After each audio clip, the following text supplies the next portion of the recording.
The problem with mental health can be chalked up to this. You see, there was a time before we had language, words. See, words aren't themselves real things. Words merely describe real things outside of ourselves. Objects, right? But you see, the words themselves don't exist, in the real world. They just reference it inside the internal world. And the world of our mind has two different ways of experiencing things, right? The words create permanence, around an understanding of objects and things.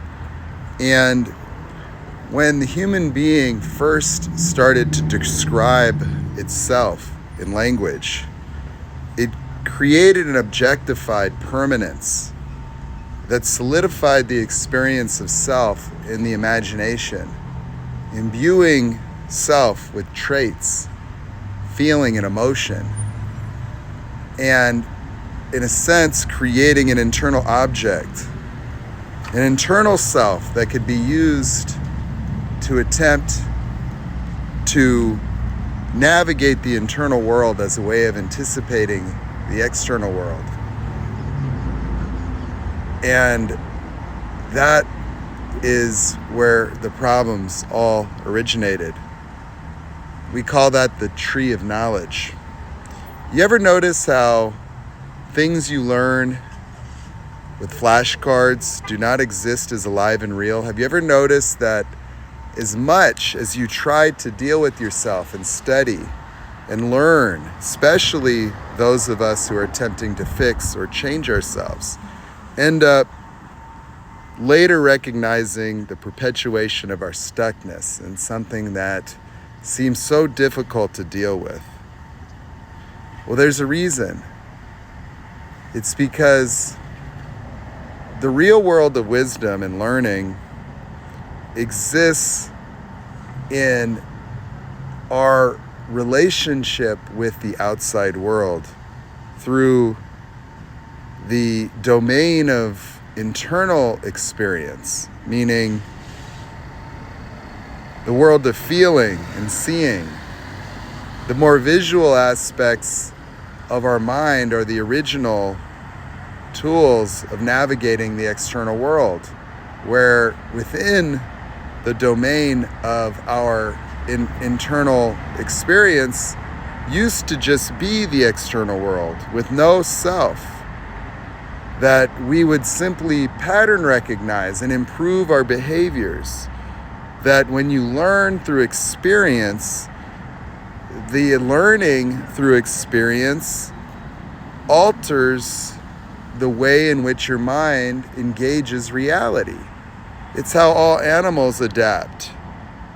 It's how human beings could communicate with one another and use the advantages of a mind that could simulate the outer world to think and to understand how to herd animals, to understand the world in such a way that we could predict the world, that we could predict the future, and even in our mind, from nothing, create thoughts and ideas that gave us so much power in the world, because through learning and pattern recognition, the human mind would continue to expand an internal world that would then be projected onto the outer world and guide the behavior of the human being like a profound compass, like our own Google map.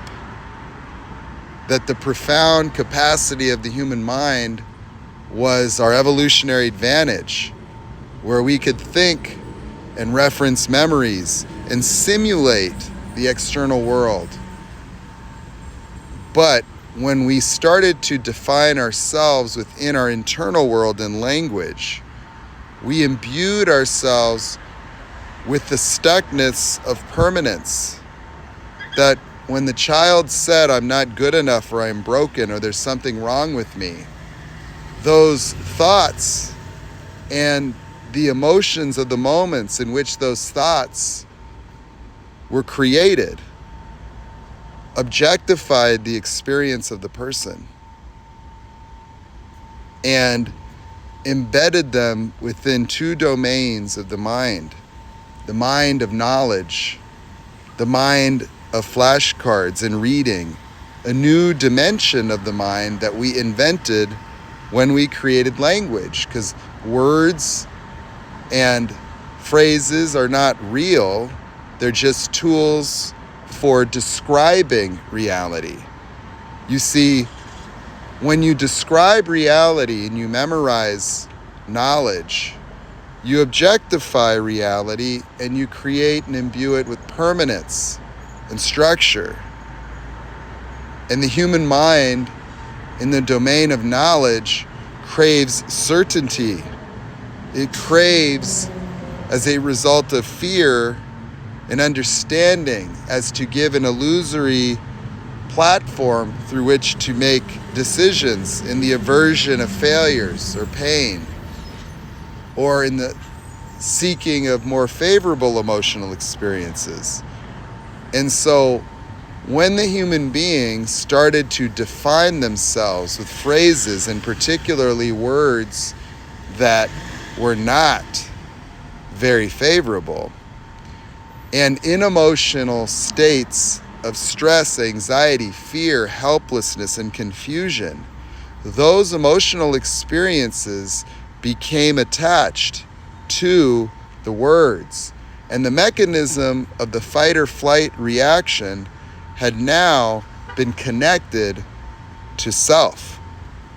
That rather than just having a mechanism to recognize external objects like a hyena to a lion, the human being now objectifies threats to self, recreated pattern recognition for experiential failures and shortcomings, and an objectified version of self that is defined in language, the language of which imbues permanence to the notions of self, the definitions and boundaries of the self, what we can and can't do.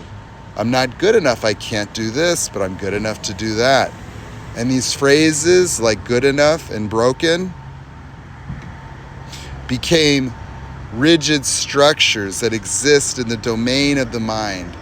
The domain of the mind that we continue to embed and implant words and meanings and significance. The domain of the mind that the Bible would refer to the tree of knowledge as having satiated and satisfied. And that is the very problem, is it is our nature to be in the world, not within our mind, not within rumination, not within circular thought patterns, guided by profound emotions that are merely triggered by thoughts of self that recreate the embedded emotional experiences of the past and cause us to cause and bring into existence a normalized fight or flight reaction that then takes and objectifies the sources of our own internal experience. That you see out in the world, not a hyena or a hippopotamus, but you see I'm not good enough. You see I'm a failure. You see I'm broken. And with the same type of primitive reaction, you attempt to address that threat through the fight or flight mechanics. That the physiology of the fight or flight has been imbued with language. And that is why the Bible said the tree of knowledge is the source of evil. It's a source of human suffering and stuckness. That if you lived your life as an objectified version of yourself, split between the inner world and the outer world, imagining yourself as broken and not good enough, the emotional experiences of the past will prevent you from feeling love and empathy, prevent you from seeing and discerning the truth in front of you, because those emotions are blocking you from being able to see reality, the reality that you were never not good enough or broken.